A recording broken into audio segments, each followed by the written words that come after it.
It's the dead of night, and a man stands alone under a sky filled with stars. The night is quiet, almost too quiet, as if the darkness itself is holding its breath, waiting for something to happen. That man is Jacob, a man whose entire life has been a series of struggles, and tonight he's about to face the greatest struggle of all, one that will change him forever. Jacob's story begins in the quiet hills of Canaan, in the tents of his father Isaac.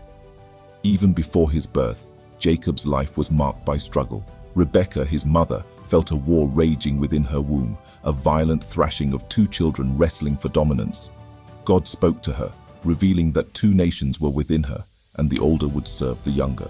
When the twins were born, Esau emerged first, red and hairy, with Jacob grasping tightly to his heel, as if refusing to be left behind. From the very start, Jacob's life was a battle for blessings. As a young man, he was quieter, more thoughtful than his brother Esau, who was strong, wild, and favored by their father. But Jacob was clever, driven by an insatiable desire for the blessings he believed were rightfully his. This desire led him to deceive his brother, trading a simple bowl of stew for Esau's birthright, and later tricking his blind father into giving him the blessing meant for Esau. This deception set the stage for years of conflict and separation as Jacob fled from his brother's wrath to the distant land of Haran. In Haran, Jacob found refuge with his uncle Laban, but life was not easy. He fell in love with Rachel, Laban's younger daughter, and agreed to work 7 years to marry her. But on the wedding night, Laban deceived Jacob, giving him Leah, the elder daughter, instead. Jacob's heart ached with betrayal, but he agreed to work another 7 years for Rachel. Through these years of toil, Jacob's family grew and his wealth increased. Yet beneath it all, there was a restless spirit within Jacob, a deep longing that even his success could not satisfy. Years passed, and Jacob's wealth and family grew large, but so did the tension between him and Laban. Finally, God spoke to Jacob in a dream, commanding him to return to the land of his fathers, to Canaan. The thought of returning filled Jacob with dread. How could he face Esau, the brother he had wronged so deeply? What would await him back in the land he had fled so many years before? Jacob prepared for the journey, gathering his wives, children, and vast herds. As they traveled, his anxiety grew with each passing day. The land of Canaan loomed on the horizon, and with it the unresolved conflict with Esau.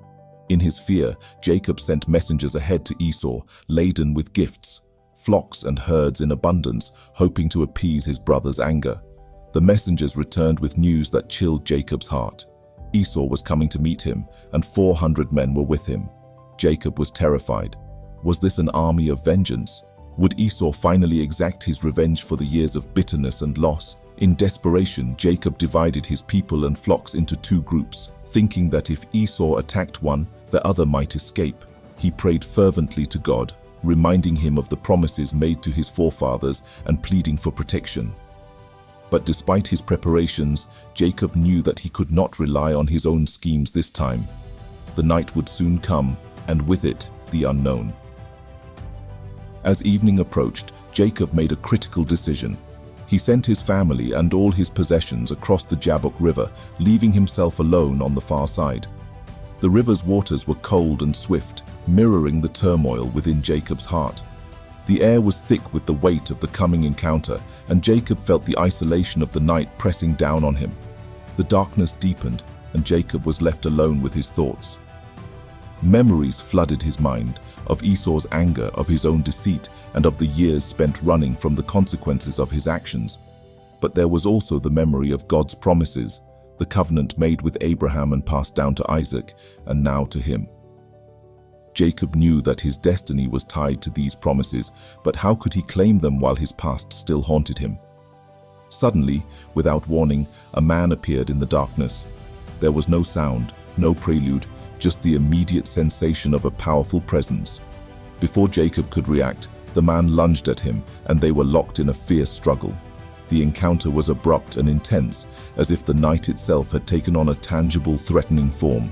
The struggle between Jacob and the mysterious man was unlike any battle Jacob had ever faced. The man was strong, impossibly so, and every movement was met with an equal and opposite force. Jacob's muscles strained as he fought to gain the upper hand, but the man matched him blow for blow, hold for hold. It was as if they were evenly matched in a battle that transcended the physical. Time seemed to lose meaning as the two fought in the darkness. The night was silent except for the sounds of their struggle, the grunts of effort, the heavy breathing, the sound of feet slipping on the rough ground. Jacob's mind raced as he tried to understand who this man was and why they were fighting, but there was no time to think, only to fight, to survive. As the hours passed, the physical toll on Jacob's body became evident. His muscles burned, his breath came in ragged gasps, and his vision blurred from the sweat and exhaustion. But despite the pain, Jacob refused to give up. There was something in him, something deep and unyielding, that would not allow him to let go. He fought with a desperation born of years of struggle, years of running, and years of yearning for the blessings he had sought all his life. The man was relentless, his strength undiminished by the passage of time. But Jacob's determination only grew as the night wore on. This was more than just a physical battle, it was a spiritual one. Jacob sensed that this was a moment of destiny, a turning point in his life. He was wrestling not just with a man, but with God himself, and the outcome of this struggle would define his future. As the first faint light of dawn began to creep over the horizon, the struggle reached its climax. The man, seeing that he could not overpower Jacob, made a sudden move. With a simple touch, he dislocated Jacob's hip, sending a shock of searing pain through Jacob's body. The agony was intense, nearly overwhelming, but Jacob's grip only tightened. He clung to the man with every ounce of strength he had left, refusing to let go. Through gritted teeth and gasps of pain, Jacob cried out, "I will not let you go unless you bless me." His voice was filled with a mixture of desperation, defiance, and unwavering faith. Jacob knew that this was his moment, the moment where everything he had fought for would be realized or lost. The man paused, his eyes locking with Jacob's in a gaze that seemed to pierce through to his very soul. "What is your name?" the man asked, his voice calm but commanding. "Jacob," he replied, his voice trembling but resolute. The man's expression softened, a mixture of compassion and approval. "Your name will no longer be Jacob," he said, "but Israel, because you have struggled with God and with men and have overcome." The words hung in the air, heavy with meaning. In that moment, Jacob's identity was transformed. No longer would he be known as Jacob, the deceiver. He was now Israel, the one who had wrestled with God and prevailed. The blessing he had sought all his life was finally his, not through trickery or deceit, but through a night of struggle, pain, and perseverance. Jacob, now Israel, felt a profound change within him. The pain in his hip throbbed with every heartbeat, a constant reminder of the battle he had fought and the cost of his victory. But there was also a deep sense of peace, a certainty that he had encountered something far greater than himself and had been forever changed by it. "Please tell me your name," Jacob asked, his voice filled with awe and reverence. "Why do you ask my name?" the man replied. And there, in the light of the breaking dawn, he blessed Jacob. The man then disappeared as suddenly as he had come, leaving Jacob alone, but not alone. He had seen the face of God, and yet his life was spared. The place where they had wrestled, once shrouded in darkness and mystery, was now bathed in the golden light of morning. Jacob named the place Peniel, saying, "It is because I saw God face to face, and yet my life was spared." The name carried with it the weight of the night struggle and the revelation that had come with it. Every step he took, marked by the limp from his injured hip, was a reminder of the divine encounter. The limp, though painful, was a badge of honor, a sign of the blessing he had received and the new identity he now bore. As the morning sun climbed higher, Jacob limped toward his family, who were anxiously waiting on the other side of the river. His wives, children, and servants saw the change in him immediately. He walked differently, not just because of the limp, but because of something deeper, a newfound strength, a sense of peace and purpose that had not been there before. The news came quickly. Esau was approaching with his 400 men. The sight of the approaching army would have struck fear into Jacob's heart just a day before, but now, with the dawn of a new day and the memory of the night's encounter fresh in his mind, Jacob was calm. He arranged his family in order, sending the maids and their children first, then Leah and her children, and finally Rachel and Joseph at the rear. He himself went ahead of them all, bowing to the ground 7 times as he approached his brother.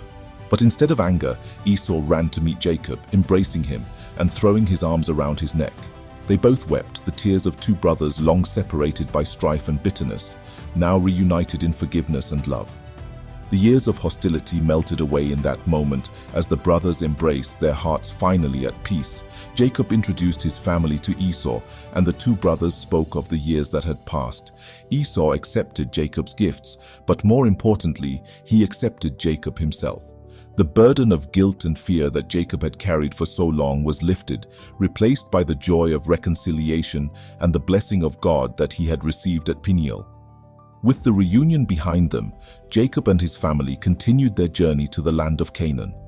The road ahead was still long, and the challenges were not yet over, but Jacob faced the future with a renewed spirit. He was no longer the same man who had fled Canaan in fear so many years before. He was Israel, the one who had wrestled with God and prevailed. As they traveled, the limp in Jacob's step became a familiar sight to his family. It was a constant reminder of that night by the Jabbok River, where their father had faced the Almighty and come away changed. The limp was a symbol of God's power, His blessing and His grace, a mark that Jacob bore with pride. If you enjoyed this story, subscribe to Flash Bible Stories, like, share and comment on the Bible story you'd like us to animate next.